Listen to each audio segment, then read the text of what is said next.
Well, hello there, interwebs. I am the Bechtloff, and this is, of course, my podcast. Got a bunch of topics I want to get into this week. Might not even have time for all of them. First things first, I just got back from it. I went to go see the new Ninja Turtle movie. Because, frankly, Movie Bob hated it, and fuck that guy. So I'll go see it. Actually, no, I wanted to see something today, and it just happened to be the scheduled movie that fit best in my schedule. Not bad. Everyone wants to shit on it, but I really didn't mind it. It's definitely a flawed movie, but as someone who was a Ninja Turtle fan from when I was, yay high, I enjoyed it. As I said, definitely a flawed movie, but I thought it was worth seeing. I don't know. So many of the complaints I'm hearing about it seem so asinine. Like, I don't like that they have lips, or I don't like that Shredder is a white guy, which he actually wasn't. The guy working directly under Shredder was. Or, I don't like Megan Fox. Everyone wants to hop on the screw Megan Fox bandwagon, but I've never had a real problem with her. She's not a great actress by any stretch, but there's very few things I can think of where I ever hated her. And hell, I mean, for as much as the first two Transformers movies were flawed, I didn't think she was really much of the problem with them. Hell, a couple movies I really liked her, and I really liked Jennifer's Body. It's a damn good horror comedy type movie. She was pretty good in it. So yeah, I really didn't have much of a problem with this Turtles movie. Did I think it was great? No. It's definitely flawed in a lot of ways. But again, I think it's worth checking out. If you're a fan of the Turtles, I think it's worth checking out. I don't know if I'd say go see it in a theater unless you're just looking for something to see in a theater. I might suggest Redboxing it, but I had no real problem with it. Few complaints here and there, but for the most part, I thought it was pretty solid. Especially given like all the rumors we were hearing over the years of what this movie might have been. This movie was pretty decent. And like I said, going to see it in a theater, Movie Bob hates it and doesn't want it to do well. So going to see it in a theater is kind of a stab at him. So feel free to do that. And I will be getting into the Gamergate, Zoquin, SJW crap involving all that crap later in the podcast. But not just yet. First, I want to talk about a couple of stories. This one came to mind because all the back to school crap. It's back to school this past week. Which means I got to leave a little earlier for work in the morning. I'll be stuck behind a school bus and be late. But I thought of something that I remember from, I think in third grade, maybe fourth. But I think third. It was, when you're in elementary school, at least for me, and I assume most people, you didn't really have lockers. Maybe you had a locker you kept your coat in, but you really did, because you were in one classroom almost all day, with a few exceptions. Like gym, and I think one or two classes might have been outside the classroom. But for the most part, you're in one room all day. You're not wandering from class to class. So you kept all your shit in your desk. And our teacher instituted something called the Desk Fairy. The Desk Fairy were fifth graders that had volunteered for this. And they would come in before school starts. And if your desk was messy, which of course mine always was, being the scatterbrain ADD kid that I was, they'd just dump your shit all up on the floor. And you'd have to come in, be all embarrassed. And this didn't happen to me that often. I wasn't the messiest kid in there, so I guess other kids caught the wrath of it. And my desk was always in that gray area between what these asshole older kids arbitrarily decided was too messy. So every once in a while I caught it. But sometimes they took pity on me. But I was thinking of that today. And I'm sure similar things have happened. Some of you might have similar stories. Not that particular, but similar fucked up things that happened to you in school. And I just thought, what sort of dickwad would volunteer to be the desk fairy? That's the type of person that that's the type of person that puts people in the ovens in Auschwitz, alright? That's a fucking sociopath. But it was one of those ways. The public school system it wasn't about teaching you, to be a knowledgeable, functioning adult. It was about teaching you to be an obedient little fucking sheep. I would never send a kid to public school. Especially in the elementary school ages. The young, impressionable, because what the hell is a kid going to learn in elementary school I couldn't easily teach him? That any intelligent adult couldn't easily, at least I can look it up and teach it to him. Yeah, no way in hell I'd send him to an elementary school. So many fucked up things like that. Desk fairy. What sort of fucking sociopath? Other story I want to tell. And I thought of this. About 10 years ago, I worked at a movie store place. I'm not going to say the name, but it rhymes with Fun Coast. I worked there for part-time. I had a real 40-hour-a-week job, but I needed the extra income, and I worked there part-time after work in the evenings during the Christmas rush in November and December. And you would think working at a movie store would be fun. Yeah, we're selling movies. Right? Yay. It was awful. It was a fucking nightmare. And it was a nightmare in a way that I was reminded of today because I was thinking about the problems GameStop has. I just watched a video, a little cartoon thing. I think it was Machinima or something. I might link to it if I remember in the description. But it was just some little parody video of, the ways that GameStop tries to fuck you with, hey, you want to sign up for our credit card, or you want to, here's a magazine subscription that you'll forget to cancel and then you'll get charged. Oh, like a free magazine subscription.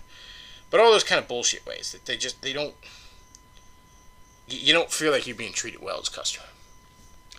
And I thought back to my time at good old Fun Coast, and I saw some of that creeping in even back then. And I'll give you a good example. I worked there, like I said, 10 years ago, and Spider-Man 2 had just come out on DVD. And I probably VHS back then. We still had some VHS back then. It was a small little section, but it was still going on. And I remember this older woman came in, and she got she was like, she gets Spider-Man 2, she brings it up to the counter. It was kind of dead, so I was chit-chatting her with it a little bit. And I was like, sure, I don't remember if I asked her if she told me whatever. It turned out she's buying it for her son. Her son's a big Spider-Man fan. And he's like a teenager or something. He's a big comic book nerd, big Spider-Man fan, so she's buying him this movie. And I said to her, well, you know what? What would probably make an awesome gift? And I showed her the 60s Spider-Man cartoon that just come out on DVD. And I said, he probably knows, if he's a huge Spider-Man fan, he knows it existed, but he's probably never seen it because it's basically never reran on television. You never see it back then, and probably right now, you never see any channel rerunning it at any time, so he's probably never even seen an episode. And YouTube really wasn't much of a thing back then, so he probably wouldn't have been able to see it. It's not that the 60s Spider-Man cartoon is good by any stretch, because it's not. But it's still something a Spider-Man fan would want to have. It would make an awesome gift. And so I talked her into that. And this is, it took the $20 DVD, I guess maybe $15, because a lot of times the new ones are on sale, right, when they first come out. And I added a $60 DVD sale to this. Very organically. Now, at the time, the manager was always saying, like, you gotta pimp the magazine bullshit and the sign up for the Suncoast card and all this crap. Somebody comes in and you gotta just hassle them with all these fucking offers that they don't want. And I was so bad at that. Because I have a fucking soul. So it's just so difficult for me to do that shit. To just try and butt fuck them like this. Because so much of it was crap. Like, here's a free subscription to Entertainment Weekly. Yeah, it's free for 3 issues. But if you forget to cancel, then we charge you for like 2 years or some shit like that. It's just absolute rip-off crap. I don't do this to some old lady, because I know she doesn't want it, and she's gonna end up getting charged. I don't want to do that to somebody. So I was really bad at that. I went through the motions of it, but I was really bad at it. Now, I'm chatting up with this old lady, and middle-aged woman, And I get this sale going, and I turn, let's say it was 15, let's say it was 20, and I turned it into 80. Or it's 15, I turned it into 75, whatever. I really made some damn good money for Suncoast in that moment.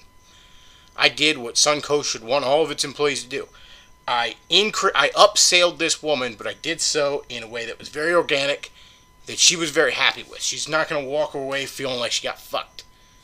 She was happy with it. Suncoast was happy with it. Everyone was happy with it. The kid the guy's going to get this as a present is going to be happy with it. Everybody's fucking happy. I did what any good employee at a retail place should be doing. And I got bitched at by the manager because in this organic conversation with her, I forgot to go through the bullshit robotic motions of trying to sell her nonsense. And he's like, you forgot. I'm like, I turned $20 into 80 for you. Well, it's not important. What?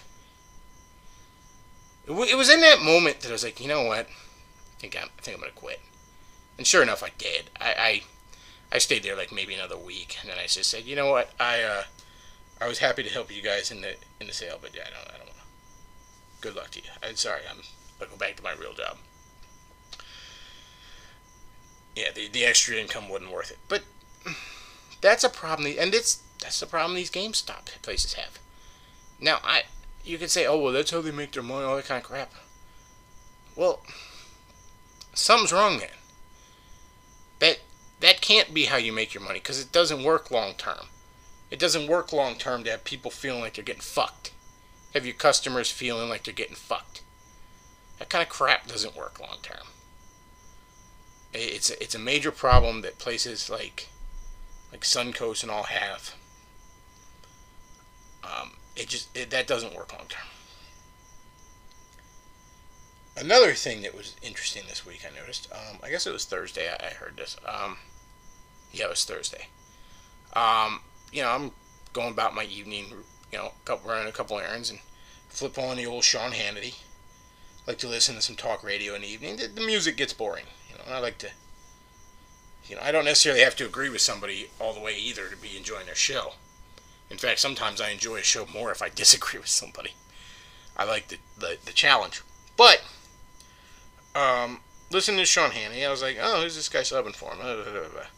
It turned out it was Paul Ryan, the guy who ran as vice president with Mitt Romney, and currently standing elected official last I checked. Although I think he might have lost his re-election, but I think he's out of here at the end of the year. I think. I'd have to look up, but I don't. I think he lost his chairmanship or some shit at least. Point is, he's an elected official, and he's doing he's guest hosting the Sean Hannity show. And I have a bit of a problem with that. I don't like this blurring between government and media that's going on. I really don't. And it's a problem that's only getting worse. I know back in the day during Bush presidency, and even to this day, really, I guess, I know Fox News gets its talking points directly from the RNC more often than not. But in the last few years, we've had instances where, Obama meets personally with basically the bigwigs at MSNBC. It's ugly, and I wouldn't necessarily call Sean Hannity a journalist, and I don't think he's meant to be that. He's a commentator, but still, the media directly in bed with the government like this, it's just ugly. I don't like it. And I guess that leads me into the big story among geeks on the internet this past couple weeks has been the Zoe Quinn debacle, and more importantly, what the wider conversation that's led into.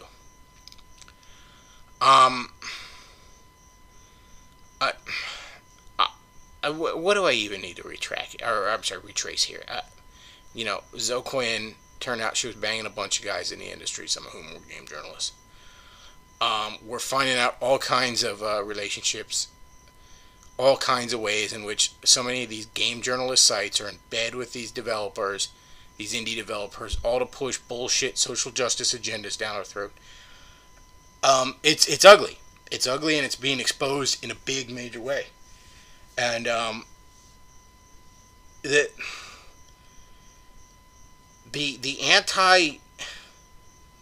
the anti-Zoe Quinn side, the side that actually wants a little bit of fucking journalistic integrity, the side that actually doesn't want this social justice warrior censorship bullshit pushed down their throat, we're winning this time around. We really are. I am so cautiously optimistic at what's going on here. It's impressive. I mean, we're seeing so much happen here. I mean, simply put, we're winning on this one. It's good example. Good example. The other day, Movie Bob had just been on a tirade for the last couple days. I checked out his Twitter, and it's just ripping. It's just vile, hateful shit. It's funny how, like, the side that's actually demanding a little integrity, demanding a little fairness, is the vile, hateful side, are accused of being the vile, hateful side. Meanwhile, the social justice warrior faggots are just spewing some of the most heinous shit. You know, the one comparing us all to ISIS. Yeah, that's fucking great. Yeah, we're the terrorists. We're terrorists here. And this is right after ISIS cut some journalist's head off. And here we are, because we're daring to actually expect these so-called journalists to act like journalists. You know, we're terrorists. Fuck these fucking people. And so Movie Bob going on a tirade. Well, finally Movie Bob had this big, long, multi-part tweet where he basically apologized. And it was right after the owner of The Escapist, which Movie Bob works for, basically issued an edict from up high telling his people to knock it off, because it was such a tantrum on their side the past couple weeks. What was the one guy? I forget the one. The one dude on Twitter had a tantrum when Kotaku decided, hey, maybe it's inappropriate for our contributors to be giving money directly to these devs through Patreon. So, you know, we'll just say that's a rule anymore. No doing that. This one guy had this big tirade about he doesn't even understand. That's bullshit. Why can't I? He's just having a tantrum that someone would dare to hold him to some standard of actual fucking integrity. Same with Movie Bob. He's got tweets like, oh, I still don't understand what the actual problem was. I mean, it's like, yeah, you know what? Sadly, you may not actually understand what the actual problem is, Bob. But then he has this big, long, multi-part apology. I'm sorry. And it's this half-assed kind of sort of apology. Some of the stuff I said, sorry if you took it the wrong way. Fuck you, Bob. But you know what? We're winning. We're winning. You know, as much as these sites past couple weeks, all in succession too, almost as if it really is a conspiracy, posted these sites on gamers, or, you know, the term gamer is dead, and the gaming community is so toxic and evil, and you know, well, did you really think you could openly insult the people you're supposedly serving, the people who were supposed to be your readership like this, and it wasn't gonna hurt you? So advertisers started bailing and getting pissed, like, what are you doing? This is going to lead to your ruin. We're getting off this sinking ship. And lo and behold, a couple of them are changing course on that. They are running scared these past couple weeks. I can't emphasize this enough. They stink of fear. They really do. They absolutely stink of fear. They have been running scared these past 2 weeks. Jordan Owen and Arini's, you know, project, Sarkeesian effect, you know. When I saw the announcement for that, and again, I had said this last podcast, I'll say it again, I knew kind of what they were doing. I didn't know all the details, but I knew basically what they were planning. Arini had told me. And then, and even seeing the announcement, I'm like, this is nice and all. I don't know if it's really a game changer. I don't know if it's going to have the effect they imagine it's going to have. But the SJW crowd got fucking scared. They tried to get it taken off Patreon. Movie Bob had a fucking hissy fit, one of his many hissy fits in the last couple days. They're scared. They are scared shitless, and they should be. Because they're fucking done. They're done. Their stranglehold over geek culture is gonna come to an end here. And the more they lash out about it, the more that they're doing more damage to themselves than anybody else is. Gamers are fucking terrorists and shit. When you're running a gamer site, oh gee, that who knew that would hurt things. The information's coming out, how badly tied in, or how much they're tied together, and there's so much to talk about. I can't even remember half the shit that's happening. It's all over the place. But they're done. This is the beginning of the end for them. They're gonna get chased out of geek culture now. Finally, these fucking bullies are gonna get run out of town on a rail, and it's so delicious. It makes me wonder who among these people is gonna actually try and position themselves to be more moderate, mainstream, and a lot of these people weren't necessarily huge into their bullshit politics when they first started. Movie Bob's early videos are actually pretty interesting, a lot of them. That pseudo geek twat Lindsay Ellis, some of her early stuff was actually pretty interesting before she went too far down the SJW rabbit hole. And I suspect maybe some of them, just to be able to continue having fucking food on the table, might go back to that. But I think it'll be too little too late. This Kotaku shit is too little too late. Where they're like, oh, well, our contributors aren't going to be given the devs Patreons anymore. It's too little too late. It really is. There's a bunch. It's not going to work. I am so optimistic about what the hell's going on in geek culture right now. There is a groundswell of anti-SJW sentiment. It's amazing. And you know what? A lot of these sites, Kotaku and whatnot, they're going to go away. The Mary Sue, they're going to end up, confined to their own little ghetto. I mean, they're already doing it. They're already banning everybody and shunning away everybody who, I don't go on those fucking sites anymore. I don't go on Kotaku anymore. I don't go on any of these fucking sites anymore. And to a lesser extent, this is geek media in general. I mean, this sort of shit happens on like comic book sites too. It's not as far down the line as the gamer sites have been, but the managing editor over at Comic Book Resources complained that Guardians of the Galaxy had too many white people in it. I mean, that's the sort of bullshit you read over there. And they stink of fear. They really do.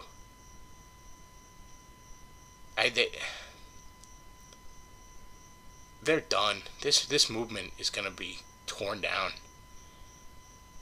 It really is. And I could not be happier about it. As I said before, a lot of people were like, oh, you're too optimistic, Bechtloff. Nope, I really don't think I am. Because I'm cautiously optimistic. Mind you, there's still a lot of work to be done. And they're not going to go quietly into the good night. But, they're going to go into that good night. Their time is done. Their time is done. Good fucking riddance. Good fuck. So, shifting gears a little bit, I'm a big fan of rap music. Even though I seem like the kind of guy who shouldn't be, I am. I always have been.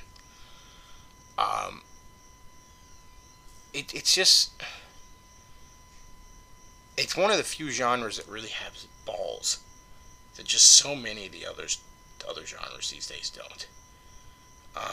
And it's only fitting, really. This genre started by ex-pimp heads and fucking crackheads and pimps. Pimp heads, dude. Yeah, it was started by pimp heads. And, it had balls. It really did. And I respected that. So, I was thinking the other day about this new rapper, Iggy Azalea. She's got this one song, Fancy. And I'm listening to it because it's on a bunch of times on the radio. And I was thinking, something about this song I don't like. And I couldn't quite why is this song so off-putting to me? And I thought back to a lot of other female rappers over the years, like Eve and shit like that, and Little Kim, and recently Nicki Minaj, who I consider to be a talentless piece of shit. And why am I always so off-put by these female rappers? And it dawned on me, there's something about rap that is inherently masculine. There really is.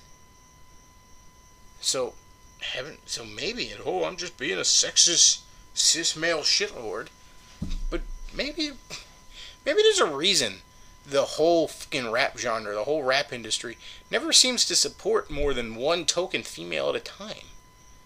You know, why is Iggy Azalea and Nicki Minaj considered competitors? I mean, they're just, because they're the two women vying for that one major woman slot. By the way, Iggy Azalea, on a side note, is this little blonde white girl who sounds not like a little blonde white girl. I could not have imagined she was white hearing her voice first. It's almost interesting, like, to go watch the video sometime. The song's called Fancy, and the video's weird because it's like a parody / homage to the movie Clueless, which is out of fucking nowhere. It's really got nothing to do with the song, and I don't know, I guess the video is kind of irrelevant. Videos are irrelevant these days. But, it's weird seeing that voice come out of that person. There's like a freak show element to it, and I don't even mean that in a disparaging way, just in a weird fucking way. There's something captivating about seeing it. But the actual song itself, I just don't like. I just think there's something masculine about rap, and it's just off-putting to a female rapper is just off-putting to me. Maybe that makes me some evil sexist pig or something, but that's just how I feel on the matter. Shifting gears once more, as I said, a bunch of little topics I wanted to cover. A friend of mine messaged me the other day, and he said he was in a used game store, and a copy of Mega Man 10 on the Super Nintendo was going for like $150 or something like that. Right away, my initial thought was, Mega Man 10 wasn't on the Super Nintendo. 9 and 10 came out like in 08 or 09 or 2010, I think. And they were digital only from last I heard. Download only.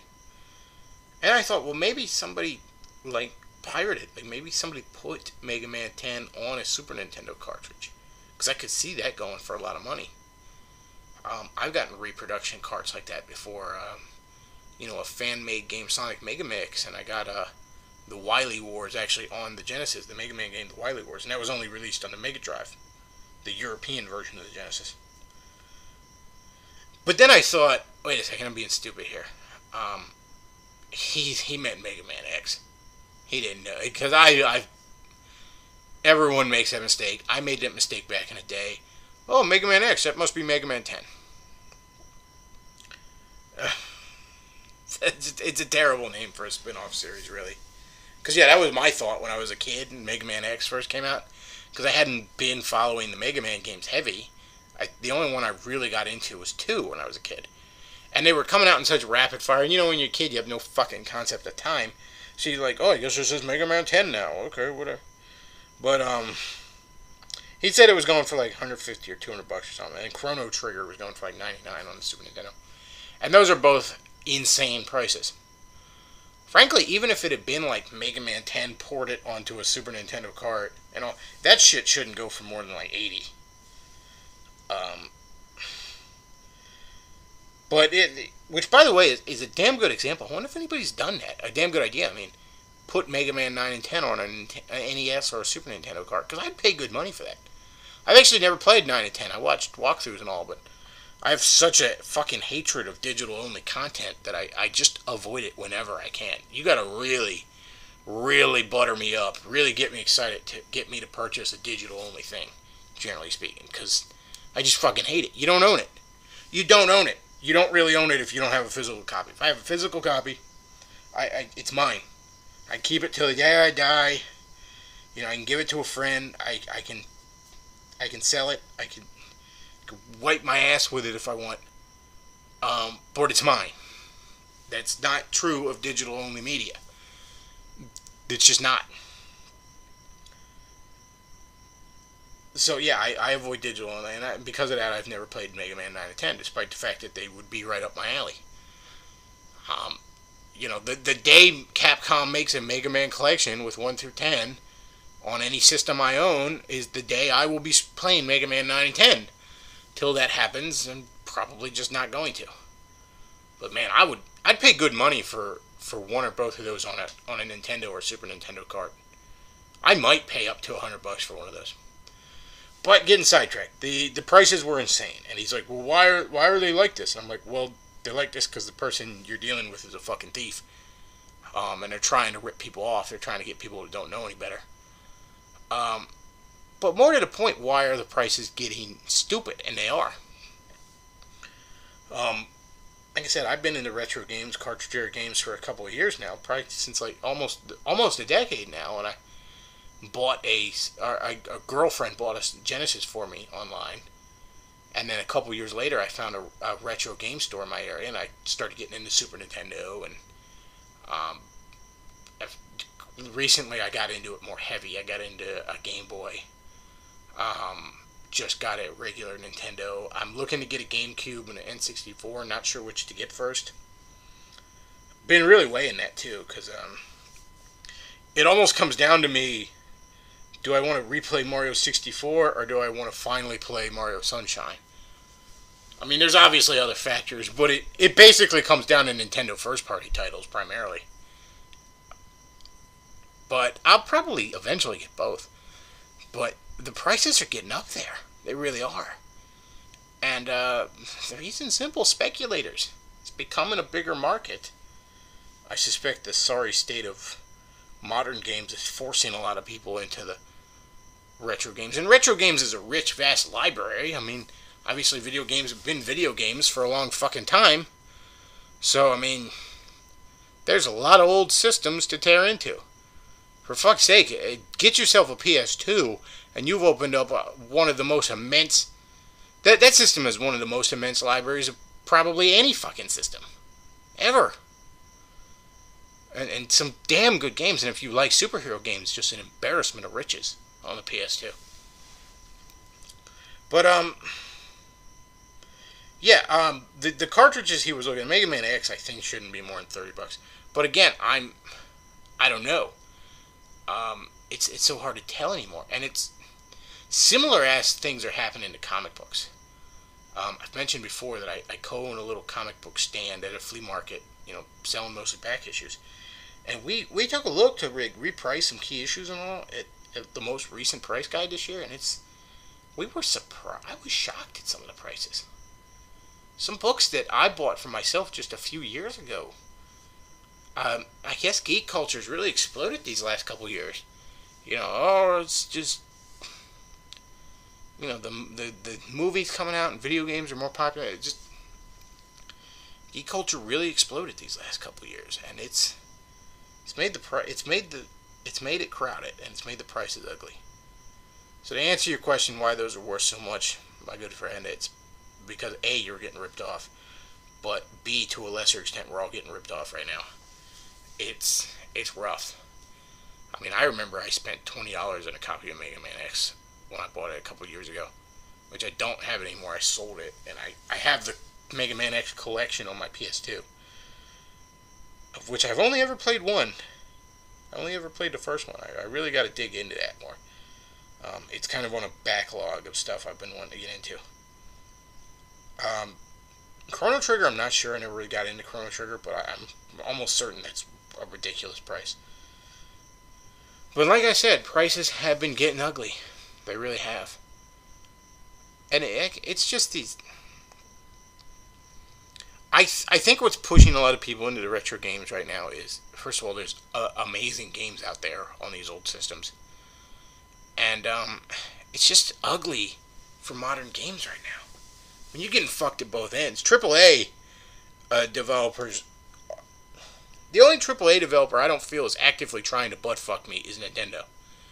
And Nintendo seems to just, once in a while, accidentally butt-fuck me.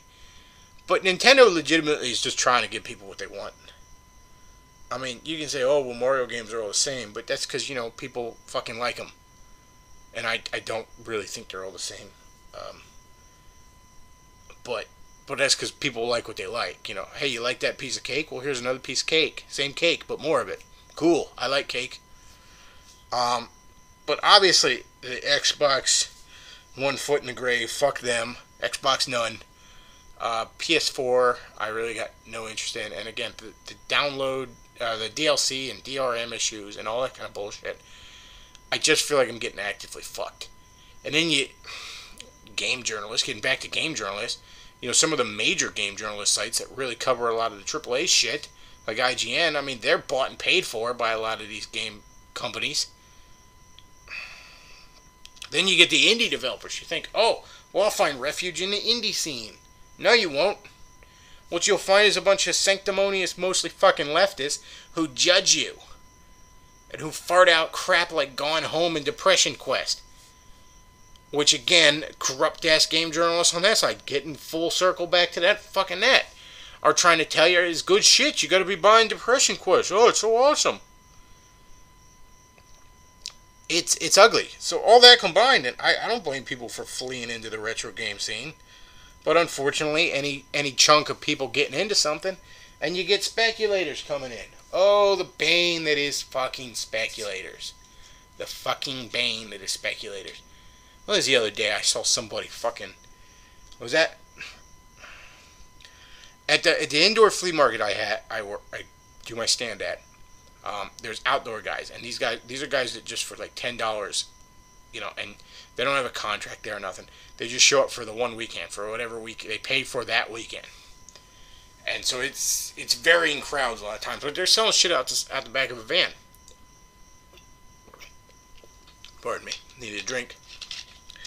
And yeah, so they're selling shit out the back of their vans, or cars, or what have you. And you can find some cool stuff out there. Every once in a while, I take a little break from my stand, have my partner watch, and I'll wander out there, see what I can find. And a guy was selling old cartridge era games, He had 2 copies of Mega Man X, and he was selling them for $20 a piece. And I saw some cocksucker scoop them both up, because he was trying to hold on. He said he was trying to get all the copies he could, because he thought it was going to go up in value. Fuck that guy. Fuck that guy. Now, I would understand if he owned a business and thought, well, I can turn around and sell these at a profit that way. I mean, I guess I would understand that. It's shady, but hey, we all gotta do that a little bit. But no, fuck that guy. Just being a speculator asshole. They ruin the hobby for the rest of us. So, you get the speculators, and you get, obviously, the corrupt-ass developer / game media complex, and it's rough times. So why wouldn't a lot of people just say, hey man, fuck it, I'm gonna go get me a Super Nintendo, or remember the good times. I can't recommend the Nintendo Wii enough. I can't. I'm sorry, the Wii U, I mean. Mario Kart 8's fantastic. All the Mario games I played on so far are great. Donkey Kong Tropical Freeze is a lot of fun. I didn't like Sonic Lost World. I could not get past the controls. A lot of people have said it's pretty solid, though. Some other people have liked it. Maybe you will if you're a Sonic fan. I didn't. But, okay. But again, I would say get a Wii U. Get a fucking Wii U. There's going to be a new Star Fox game on it, almost certainly. There's all kinds of cool games. Smash Bros. Coming out. Captain Toad. Just fucking fun games. Remember when video games were fun? You didn't have some bullshit social justice warrior shoving a message down your throat. And thank God for the Japanese. Thank the heavens for the fucking Japanese right now. Because they don't give 2 shits about any of this social justice crap. The Japanese are, whether you like it or not, the Japanese are going to make what they want to make. They don't give 2 shits about this crap. They're not gonna, no, fuck that. It's the Western developers that are going to suffer from this, which is a shame, because the Western developers had things to say. They had a voice, a lot of them, and it's going to get snuffed out. But again, maybe it won't. As like I said, I'm very cautiously optimistic about what I'm seeing. These guys are on the run. Getting back to what I originally said. These guys are on the run. And I would implore you all, because I know what my audience is. You're geeks and you're kind of red pill / right wing, so whatever. But that's the other thing. They want to make this seem like it's like red pill people, like, oh, it's just MRAs versus feminists again, or it's just red pill people versus SJ. No. This is the SJWs and feminists versus everybody else. Everybody else. Everybody else in this community, be they right-wing, libertarian, red pill, reactionary, just moderate, hell, even a few liberals who just aren't that far down the fucking liberal hole, or maybe even have social justice views, but don't like all the bullying and censorship on that part. All those types of people versus these fucking asswipes. And they're on the run. They're on the run. They're running scared. So I say keep chasing them. Keep chasing them. They're sites like Kotaku and The Escapist and all, there's going to be a reckoning with them. They're going to either have to knock off their bullshit or they're going to start to die. And I believe news sites are going to rise to take their place. Have been approached by a few people on various, looking to start up various sites that would replace these with honest voices, of real fucking integrity. And that's just me. I have to imagine other people. I have to imagine there's maybe bigger name people who are working on shit like this. There is a revolution in geekdom that the Zoe Quinn debacle has just sparked. Because this isn't about Zoe Quinn anymore. She was the catalyst. This isn't Quinngate anymore. This is Gamergate. And it's glorious. It's so glorious. Internet Aristocrat said this isn't a revolution, this is a reformation. We're marching up to your doors, and we're pinning our treatise on your door. I would even say this is a revival. This is a revival. This geekdom getting back to what it was originally about: creativity and having fun. I don't care if you got a political message you want to put in your video game, your comic book, whatever. I don't care if you got a political axe to grind out there. I care that you want to silence everybody else. That's why I've had enough of you. I care about your fucking bullshit censorship shit. If you wish there were more gay characters, for example, then fucking make a game with gay characters. Go support a game with gay characters. That's how you do it. You don't try to shoehorn gay characters into other people's games. You don't try and change the industry and your image by making everyone else do the hard work. Why should my game reflect your fucking desires if it's my game? I'm tired of them. And God bless it. I think they're done. I think the call it a reformation, call it a revival, call it a revolution, but it has begun, and it ain't going away, and it ain't dying down. This ain't about Zoe Quinn anymore, sweetheart. You were just a fucking symbol. This ain't about fucking Phil Fish anymore. This ain't about Movie Bob. Y'all are fucking you're just symbols in this. This is about the bullshit web of corruption that you represent. And we're tearing it down. So you better brace yourself, because it's coming. Alright. I guess that's all I got this week. A couple more topics, but frankly, I'll save them for later.